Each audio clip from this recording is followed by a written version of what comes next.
There is geometry in the humming of the strings. There is music in the spacing of the spheres.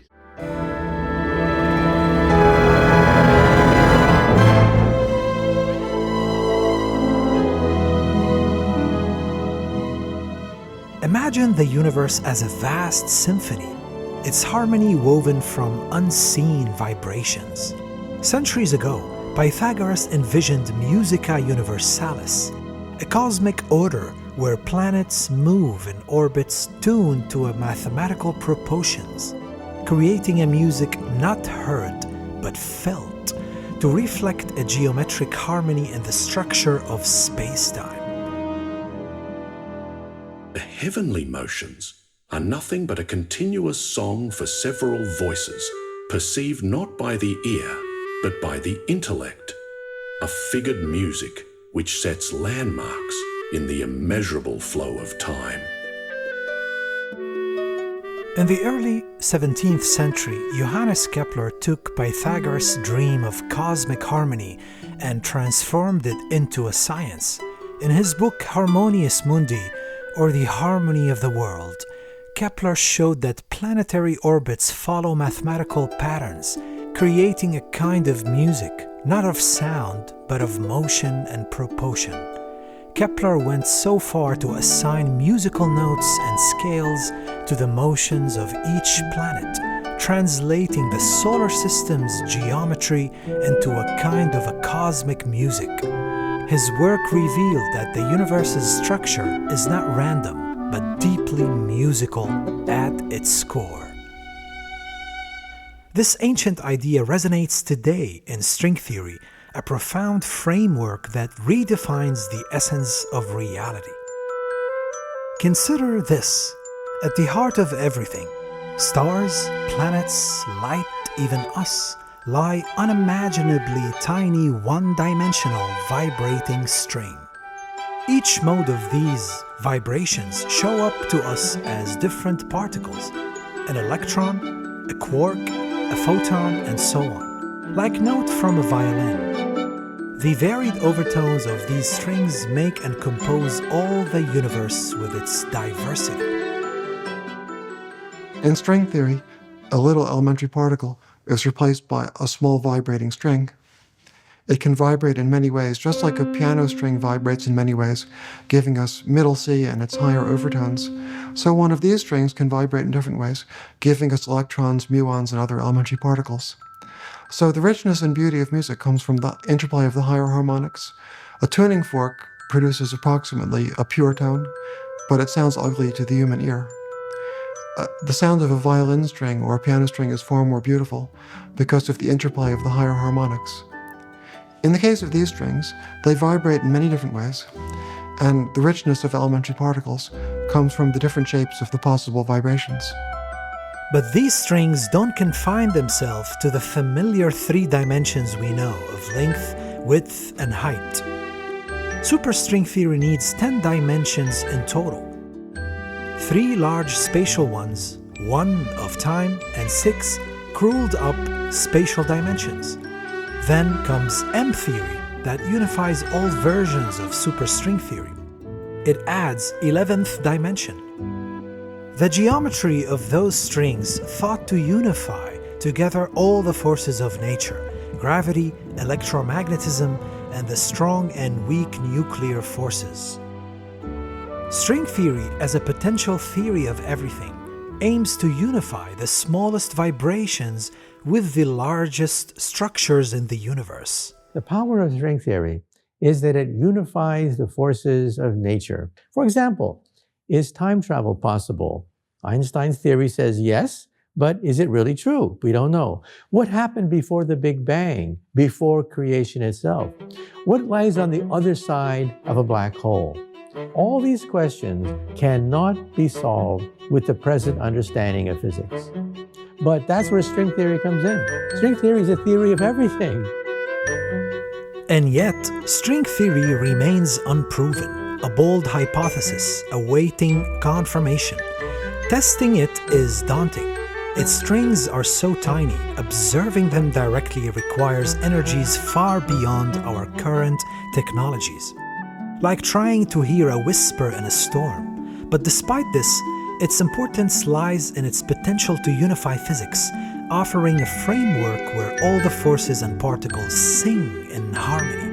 And if validated, it could redefine our understanding of the cosmos. For now, it inspires us to listen for the universe's deepest notes, leading us to ponder time itself. But what is time anyway? As a composer, I'm fascinated by how music and time are inseparable. In fact, the first thing a musician sees on the page is the time signature. It sets the speed and the form of the music, from the days of Bach and Beethoven to today. Music always unfolds in one direction. It has a beginning, a middle, and an end. Just like a human life, we experience it in linear time, note by note, moment by moment. That's part of what makes music so deeply human. Yet, music is extraordinary in the way it can shape our perception of time.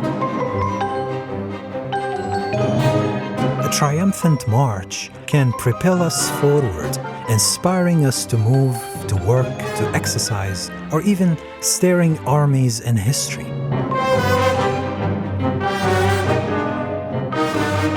At weddings and celebrations, music drives the moment, setting the pace for joy and dance. Music can also slow time down. A gentle adagio, a lullaby, or a song played in the quiet of night can make a single moment feel endless, almost suspended, inviting reflection or creating the sensation of slow motion. And also, music can transport us backward in time. A nostalgic melody or an old song suddenly can carry us to a distant memories, as if we're living those moments again. Neuroscience shows how deep this goes. Tony Bennett, the legendary jazz singer, due to Alzheimer's, could forget names and faces, but the moment he stepped on stage, the music would bring him back. Wow! The lyrics and the melodies rising from memory as if no time has passed at all. So while music gives us the illusion of bending time, marching ahead, pausing or revisiting the past, it always moves forward, step by step, within the boundaries of linear time. In a way, unlike any other art form, music is the art of time. That's part of its magic and its humanity. But what if time isn't just a straight line, after all? String theory says it isn't one way forward, but a pattern. More like a vinyl record replaying the same tune forever. Look up and you will see. The Earth orbits the Sun once every 365 days, Jupiter every 12 years.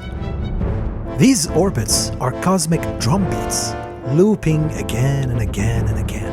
And yet, we, built of the same stardust, experience life as one linear way, from the first breath to the last. Why don't we feel the return? Why do we feel time only moving forward? Well, our stories do. Memories echoes, myths are rewritten, history repeats, and then physics offer us a few big hypotheses and ideas, ways of trying to understand what time might truly be.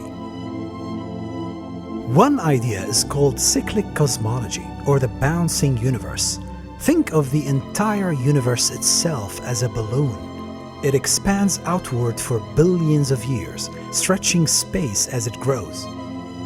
Eventually, it reaches a limit and begins collapsing inward again, shrinking back to a tiny point before bouncing back and expanding all over again, where each bounce might be triggered by tiny quantum fluctuations.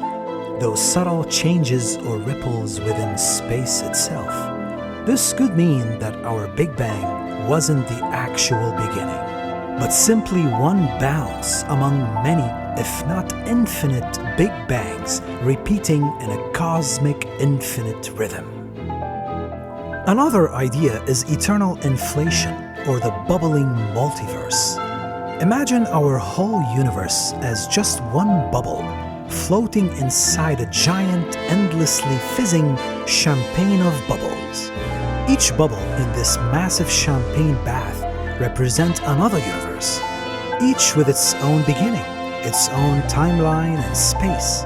New bubbles constantly appear, forming new universes. These bubbles don't interact. Each one is isolated with its own clock and its own version of reality. And then, underneath both those ideas, and in fact, underneath any cosmological idea, lies something physicists call entropy, a fundamental law that says things naturally move from order to disorder. Just like how a clean and organized room gradually gets messy if you leave it alone. Entropy gives time its direction, always moving forward and never moving back. Yet, within this forward-moving flow, we still see cycles everywhere. Seasons come and go, planets orbit repeatedly, and stories retell themselves again and again and again. And if you think this is already strange, hold on, because now comes the real strange key shift. From the cosmic to the coded. Put on a VR headset and you will be stepping into a universe built from ones and zeros. Pixelated planets, people, avatars, entire digital worlds. Virtual realities crafted from pure code.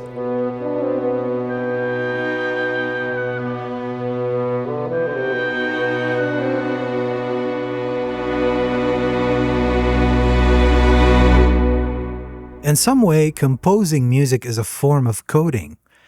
It's a way of arranging symbols and abstract notations, instructions, to bring forth a new reality of sound. In much the same way, virtual worlds are coded with ones and zeros, forming immersive experiences from pure abstraction. Both are acts of creation, translating imagination into something you can step inside, whether through sound or space. And here I am building my own digital doorway. It's a simple picture, just a humble first attempt in VR, but it reminds me how strange this is and how fascinating those worlds are.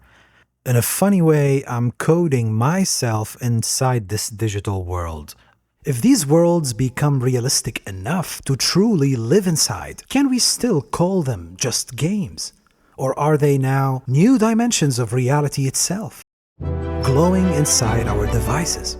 Each virtual realm somehow is its own tiny universe echoing the large cosmic rhythms, patterns, cycles, harmonies.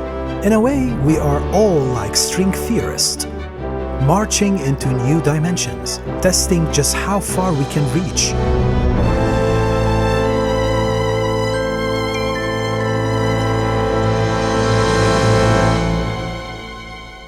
Today, physicists use computer simulations, making digital universes inside supercomputers, to test cosmological theories, to explore the origin of consciousness, and to ask what it means for reality to emerge from code.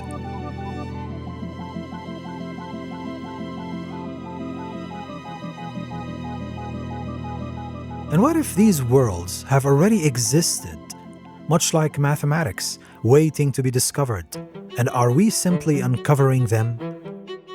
Think about it. We say our VR worlds are built from ones and zeros, but what are those ones and zeros? In the hardware, a 1 is a transistor switched on, and a 0 is a transistor switched off, allowing or blocking patterns of voltage in silicon. These voltage levels are carried by electrons, and at the nanometer scale, those electrons obey rules: tunneling, superposition, wave-particle duality. Isn't it so strange and eerie that our brains work the same way too? Nerve impulses travels on electrons that follow the very same quantum rules? So our digital worlds are built on the very same quantum foundation that underpins every particle and field in the universe. Whether it's vibrating strings, cosmic bubbles, or pixelated avatars, it all comes down to quanta. When we code the world, we are really arranging trillions of electrons in silicon, shaping the very quantum fabric of reality. And maybe that's the deeper link. Both our wild bounce and bubble universes and our virtual dimensions all come from the same quantum fabric. What a strange universe.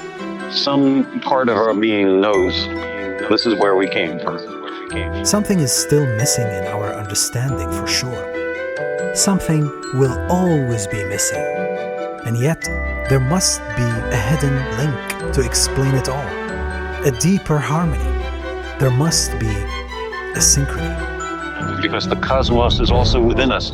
We're made of star stuff. We are a way for the cosmos to know itself. Know itself. Know itself. Know itself.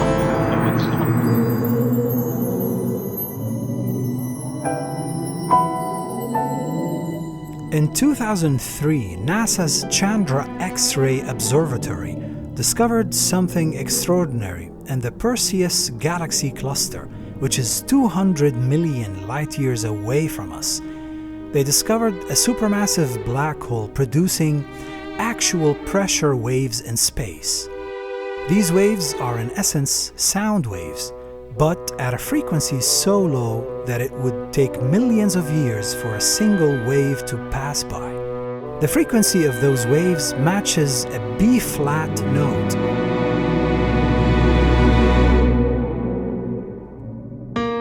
Using a professional music production tool like Logic Pro, only few octaves down we could go. An astonishing 57 octave below middle C.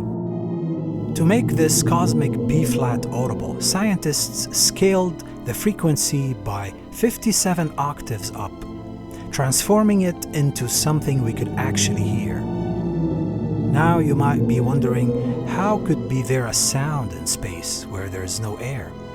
The answer lies in the hot gas and plasma surrounding the black hole. These act as a medium, allowing pressure waves to travel, just like sound moves through air or water on Earth. And just for perspective, the lowest sound a human can hear is about 20 Hertz. Elephants, who are champions of low frequencies, could hear only down to 14 Hertz. But this black hole B-flat note, its frequency is about 10 nanohertz, and that's just one vibration every 10 million years. It's millions of times lower than any creature on Earth could ever hear. Now let's listen to this actual sonification of the black hole.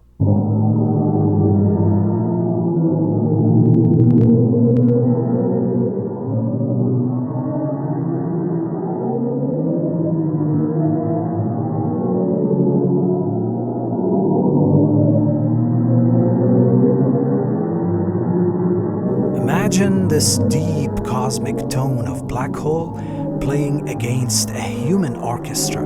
That would be something. Maybe that will be my next project.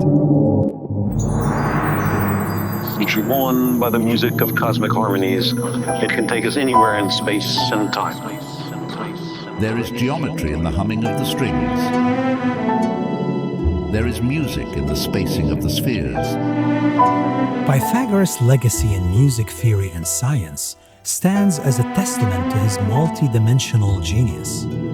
His profound intuition about the cosmos, extending far beyond the realms of geometry, resonates through the ages, finding curious reflections in the cutting-edge explorations of theoretical physics and influencing how we perceive and interact with the world. Pythagoras was a rival of Democritus. Democritus talked about atoms 2,000 years ago. And Pythagoras said, no. Music is the language of the universe. What explains the diversity? What paradigm is rich enough to explain the diversity of the entire universe? Atoms, but what makes atoms different? And then he said, is music.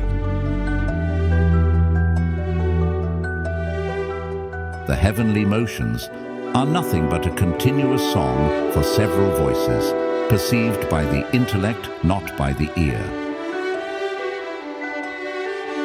From galaxies spinning overhead to virtual worlds we hold in our heads, it's the same hidden rhythm. Our challenge is to hear it. We see one idea, one harmony, one grand symphony and melody and music, from Pythagoras' music of the spheres through Kepler's celestial chords and Harmonious Mundi, and the hum of quantum strings across loops of time, all the way to the human brain and the virtual worlds we build, each voice echoing the same hidden connection, the same synchrony. And that is the music of the universe. Oh, one more thing before we end. If you've been listening closely in this film, you will notice one melody kept coming back. Sometimes it's a solo clarinet, or could be from the cello or the string section, or could be just hidden in the harmony. That's the motif I call Synchrony. It's the main theme I wrote for this film, performed by the Moscow Metropolitan Orchestra.